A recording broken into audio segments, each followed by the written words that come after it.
양양 베트남 국제선 노선이 처음 개설된 데 이어 이달 말 일본, 다음 달 대만 노선까지 연결될 예정입니다.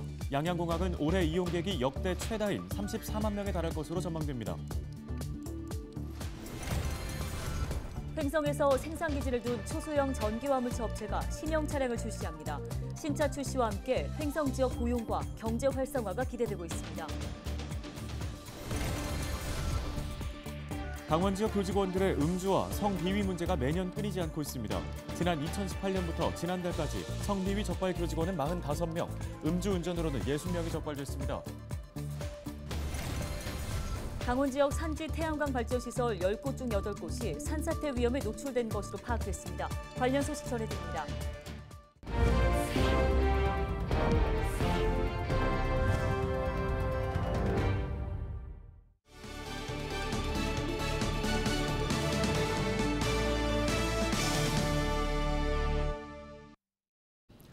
시청자 여러분 안녕하십니까? 헬로티비 뉴스입니다.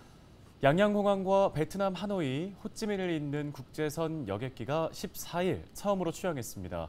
지역 거점 항공사인 플라이 강원은 이달 말 일본 도쿄에 이어서 다음 달에는 대만 타이페이 노선까지 잇따라 확대할 계획인데요. 네, 국내선과 국제선 노선이 잇따라 개설되면서 양양국제공항도 올해 이용객이 역대 최대인 34만 명에 달할 것으로 전망됩니다. 최성식 기자입니다. 국제선 출입문을 통해 베트남 관광객들이 하나둘 모습을 드러냅니다. 베트남 하노이를 출발한 지 4시간 만에 양양공항에 do착한 겁니다. 출국장에 마련된 작은 환영식 행사에 관광객들은 웃음으로 화답합니다. Vì là lần này là sau 2 năm dịch Covid và bây giờ bọn tôi mới được đến Hàn Quốc thì là rất muốn đến để khám phá những cảnh đẹp mới của Hàn Quốc và muốn thưởng thức những món ăn nổi tiếng của Hàn Quốc. 양양과 베트남을 잇는 국제선 하늘길이 열린 건 이번이 처음. 양양공항을 기반으로 하는 플라이 강원은 베트남 하노이와 호찌민 노선에 잇따라 취항했습니다. 이어 오는 30일에는 양양과 일본 나리타 노선, 다음 달에는 양양과 대만 타이베이 노선으로 국제선을 확대합니다. 동아시아의 어떤 바이러스가 이제 진전이 되고 있고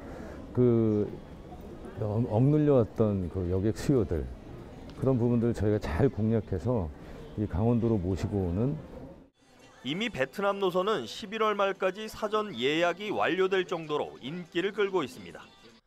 한류 확산과 함께 산과 호수, 바다가 어우러진 강원도의 자연 환경도 한몫했다는 게 항공사 측의 설명입니다.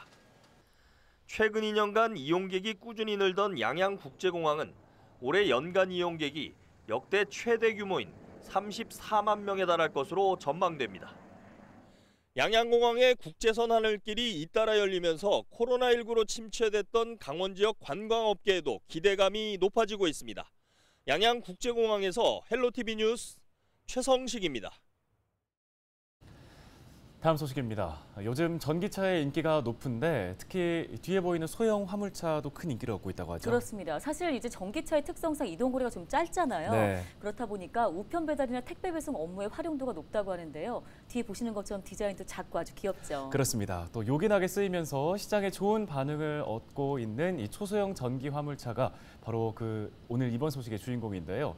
전기차 생산이 크게 늘면서 지역 일자리 창출과 경제 활성화에도 크게 기여하고 있다는 소식입니다.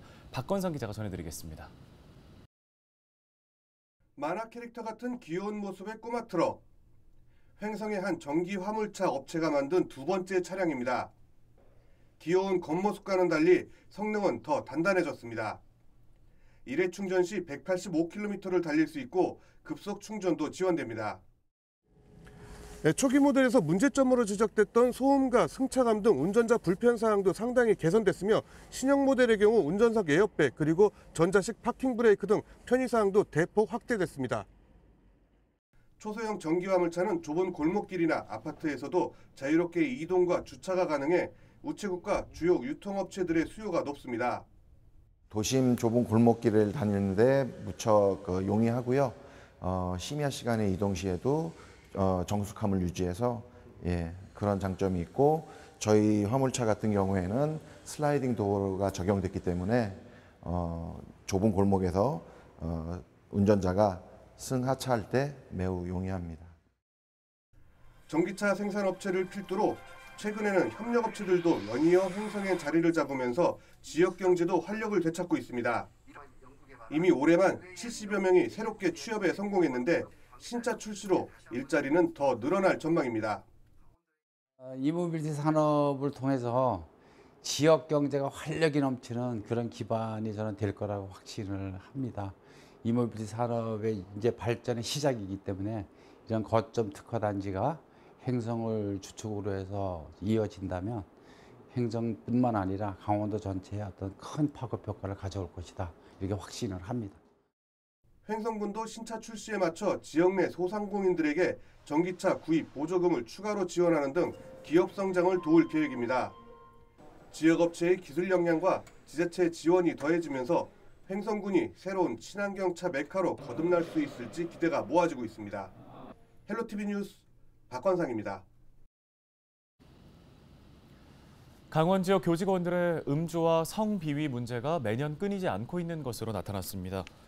지난 2018년부터 지난달 말까지 도내에서 성비위로 적발된 교직원은 모두 45명인 것으로 조사됐습니다. 음주 운전을 하다가 적발된 교직원은 60명으로 이 중 30명에게 정직 처분이 내려졌습니다. 최근 5년간 각 시도 전체 교직원 중 성비위 직원이 차지하는 비율은 강원도가 0.26%로 전국에서 가장 높은 것으로 집계됐습니다. 음주운전 교직원 비율도 0.35%로 0.48%를 기록한 전남에 이어 전국에서 두 번째로 높았습니다. 강원 지역 산지 태양광 발전시설 10곳 중 8곳이 산사태 위험에 노출된 것으로 파악됐습니다. 한국환경연구원이 발표한 자료에 따르면 강원 지역 산지 태양광 시설 184곳 중 179곳이 산사태 방지를 위해 마련된 평균 경사도 10도 미만 조건을 맞추지 않은 것으로 나타났습니다. 이들 시설의 산지 면적은 축구장 298개에 해당하는 212만여 제곱미터입니다. 앞서 정부는 2018년 평균 경사도 조건을 강화했지만 시행령 개정 이전에 설치된 시설은 규제 대상에서 제외됐습니다. 한편 2018년 이후 강원 지역에서 산지 태양광 시설 설치로 베어진 나무는 모두 32만여 그루로 확인됐습니다.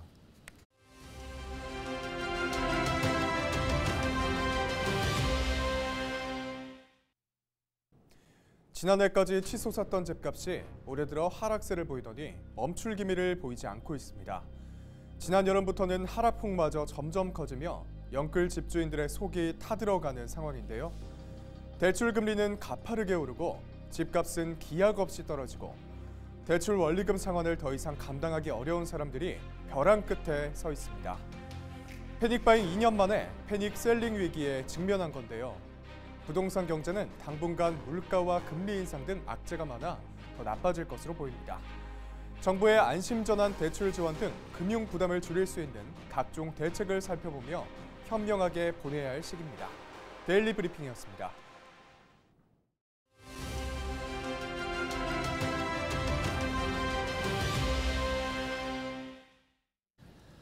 네, 요즘 코로나와 독감이 함께 유행할까 봐 시민들의 불안이 커지고 있는 상황에서 최근 영유아 사이에서 메타니오 바이러스 확산 우려까지 발생해 걱정이 늘고 있습니다. 어떤 상황인지 전문가 연결해서 조금 더 자세히 들어보겠습니다. 네, 인제대학교 백병원 가정의학과 김경우 교수 연결돼 있습니다.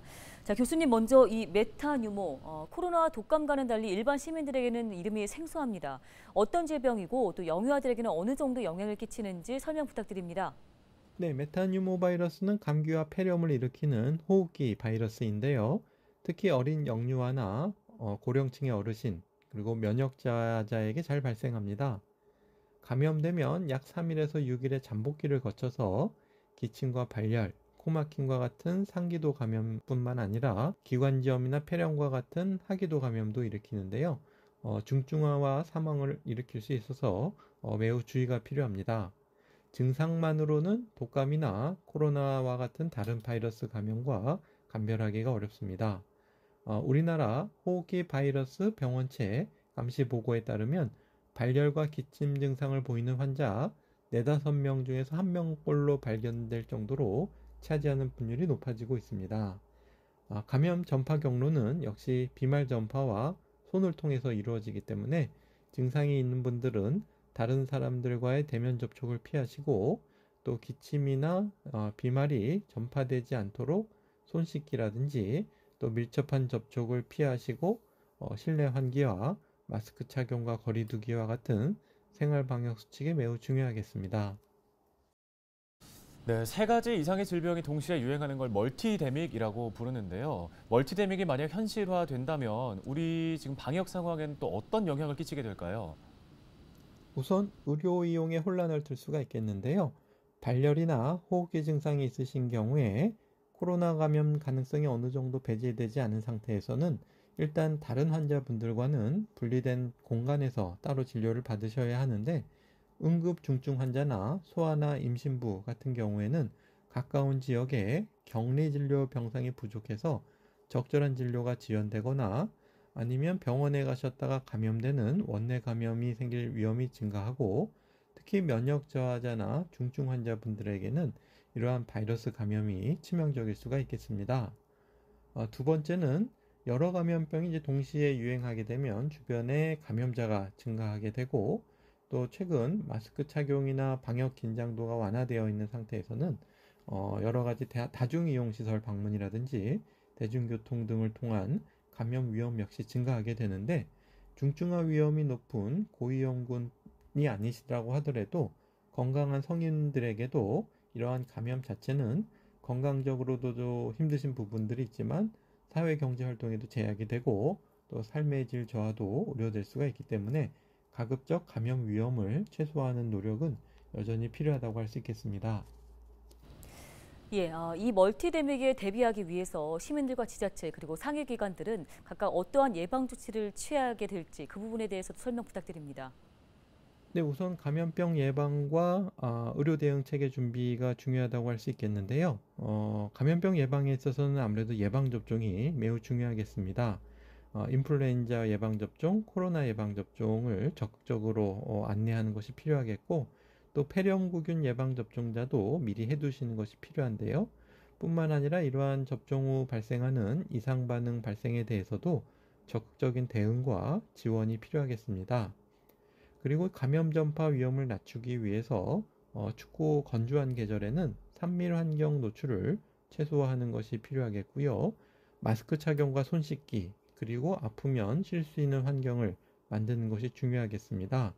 특히 영유아 보육시설이나 어린이 교육시설에도 갑자기 열나고 아픈 아이들을 위한 대응 방침과 지원이 필요하다고 할 수 있겠고요.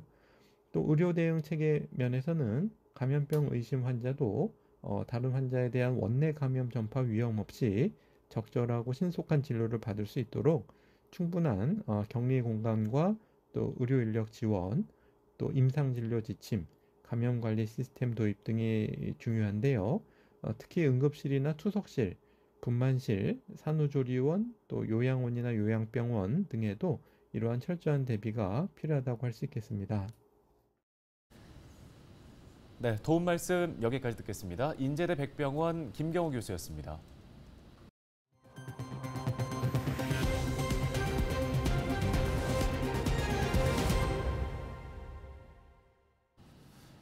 다음 소식입니다. 지적장애가 있는 친구를 보름 이상 감금하고 폭행한 20대 3명에 대해 경찰이 구속영장을 신청했습니다.